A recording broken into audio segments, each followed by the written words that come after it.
Subclassing will break healing. Just imagine that you can double or even triple your healing power in many cases. For example, before you would have one class passive that would boost your healing. In general, that would be about 12%. And then, let's say 5% from your powered trait, from your staff, for 17%.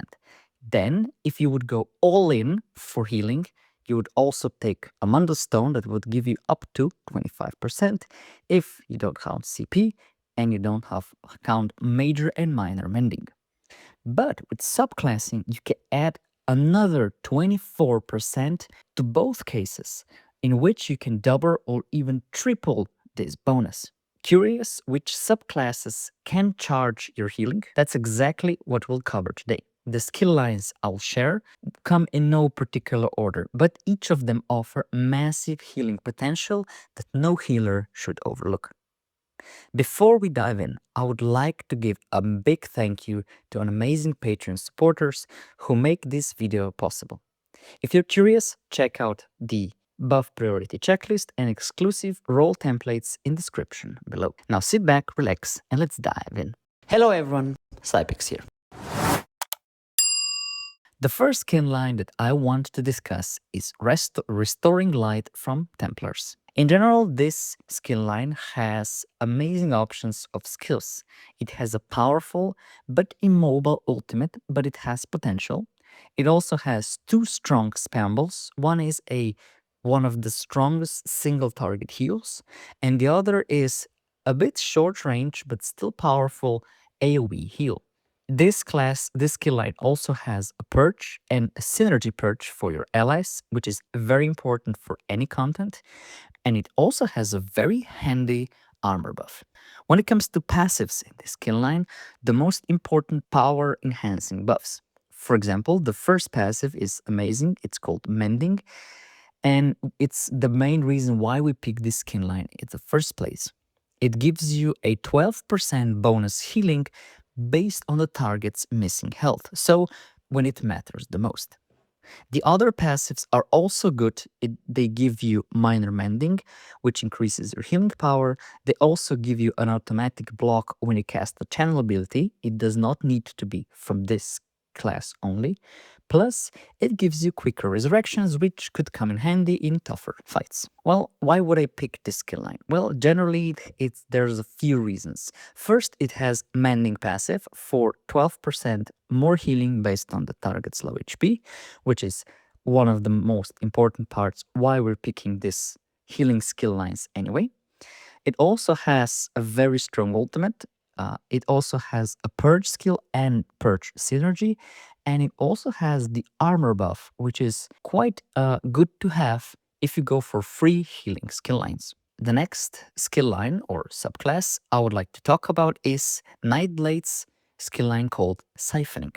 This skill line has few decent skills that could come in handy. First, it has one of the strongest healing ultimates in the game. It's called Soul Siphon. This skill or ultimate can heal and keep your team up on its own. Especially, it can save you for certain death in the enemy ult fights or when the boss has some dangerous mechanics.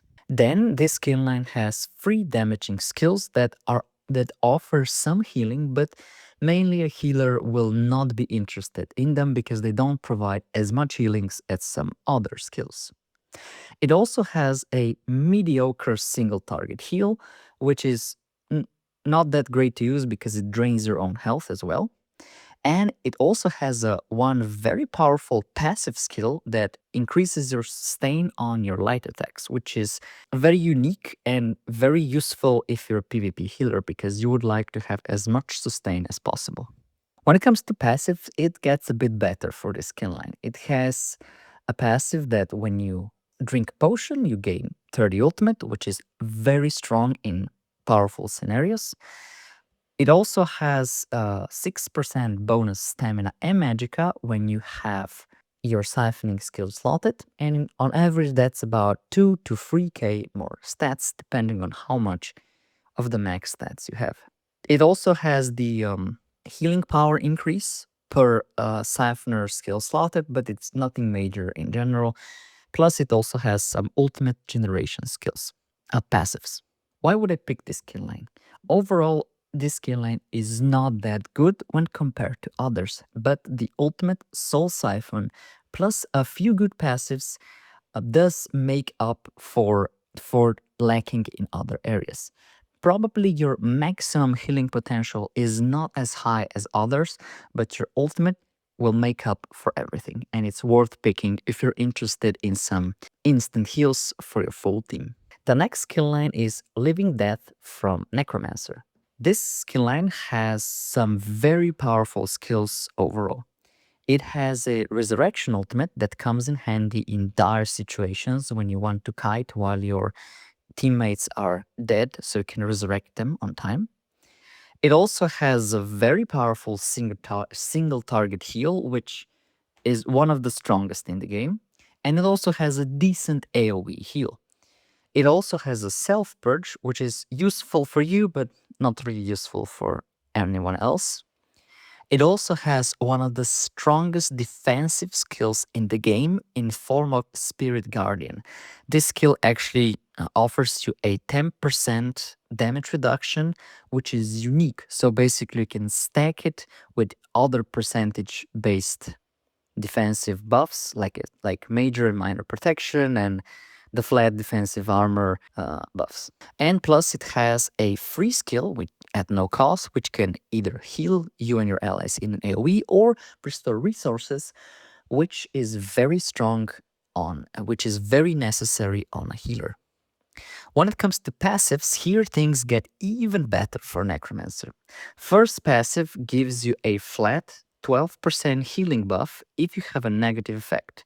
In PvP, you can get it very easily, and in PvE, it's not that hard, especially if you use the single target heal, which will give you a debuff, and overall you will still heal for a lot. The next passive gives you a higher chance on crit healing, which is great on low health targets. And the other two passives just give you more ultimate when you consume a corpse, and they give you 160 magic and stamina recovery when you have Spirit Guardian active and a few other skills, but generally you will have Spirit Guardian if you have this skill line.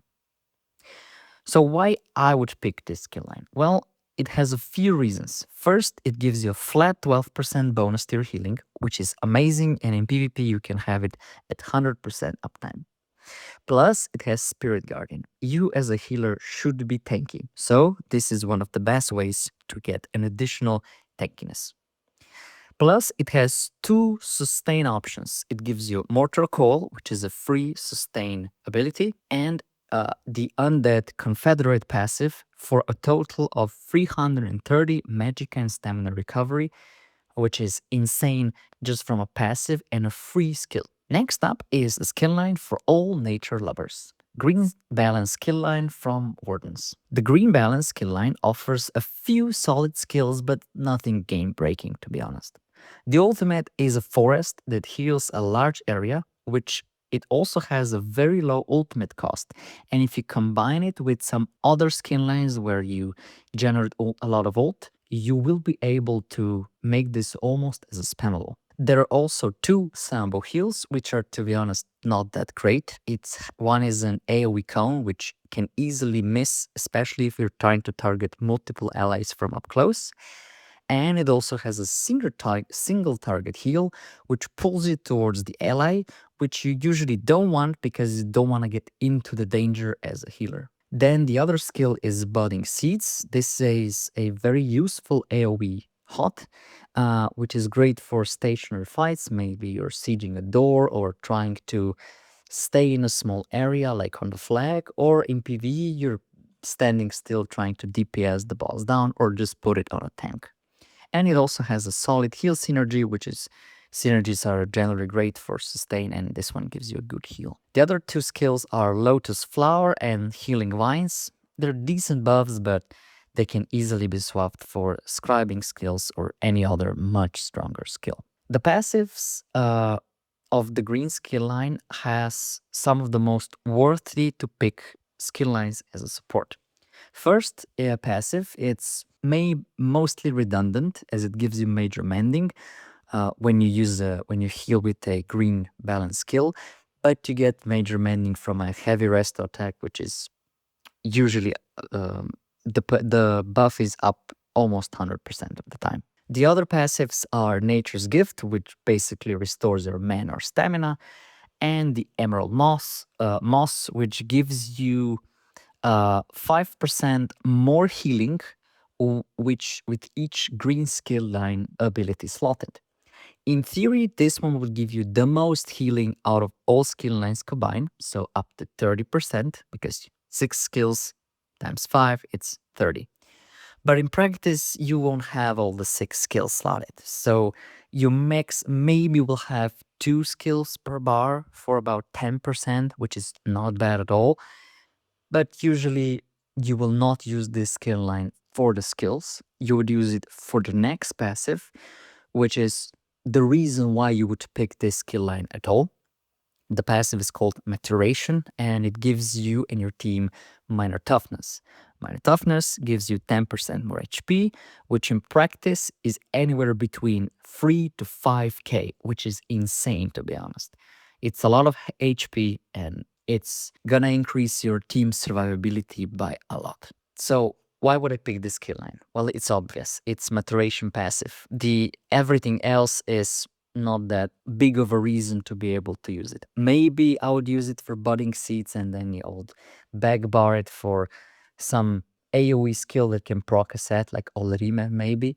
But this is just optimization for why would you pick this skill line. The reason is Maturation passive and is great for any support or even tank in PvE. The final skill line is from Arcanists. It's called Curative Rune Forms. This skill line brings quite a lot of healing options. It has a stationary buff blob that heals and buffs allies. It's okay in PvE, but really bad in PvP. Generally, this skill line has a decent single target heal. It has one AoE dot heal that also restores resources, which is strong, very powerful, especially in PvE. And it has shielding skill line that does bring a very unique and new playstyle to a healing role. Basically, you're a protector more than anything else. It also has a very powerful buff skill that gives you minor courage, minor intellect, fortitude, and endurance.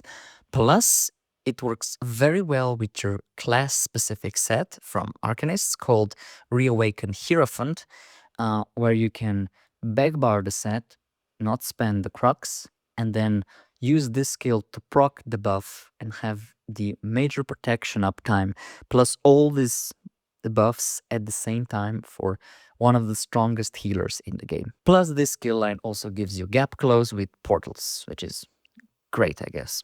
When it comes to the passives, it looks solid. Healing Tides passive gives you more healing based on how much crux you have, up to 12%, which is great because you want to stack up the cruxes and not spend them, so you have 12% up all the time. Plus, if you use Hierophant, you can have major protection up all the time if you use this combo. Erudition passive gives you a much more recovery, which is great. Then you have Hideous Clarity, which restores your magicka or stamina when you generate the crux. You will be doing that consistently with some other skills, so you will generate a lot of resources with this skill line. And the final passive is Intricate Rune Forms, which reduces the cost and increases the power of your shields by, I think, 10%.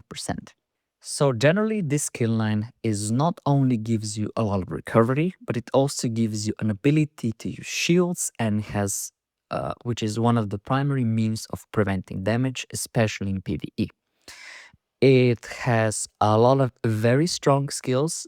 None really stand out as like a make or break skills like in siphoning skill line from Nightblade, but it gives you solid options. It also has one of my favorite skills, Xena's Empowering Disc, which as said before, it's really good with Reawaken Hierophant. So in general, this skill line gives you a lot to work with the healer, especially when you can have 12% bonus healing uptime at all times. Combine that with necromancer and let's say Templar, you can look at 24 or even 36% more healing when your allies are low health. So thanks for watching. If you found this video helpful, be sure to click a like button. It really helps out. If you're looking to take your healing game any further, consider joining my Patreon for some exclusive tools like Buff Priority Checklist, which tells you which buffs to pick first when you're making group, PvP and PvE. And there's a quick, let's say, build guides for a role template or a quick build guide where I can tell you based on your role what gear, skills, and skill lines to pick. So you can check that out as well. You'll find more details down in the description. Until next time, and have a great day.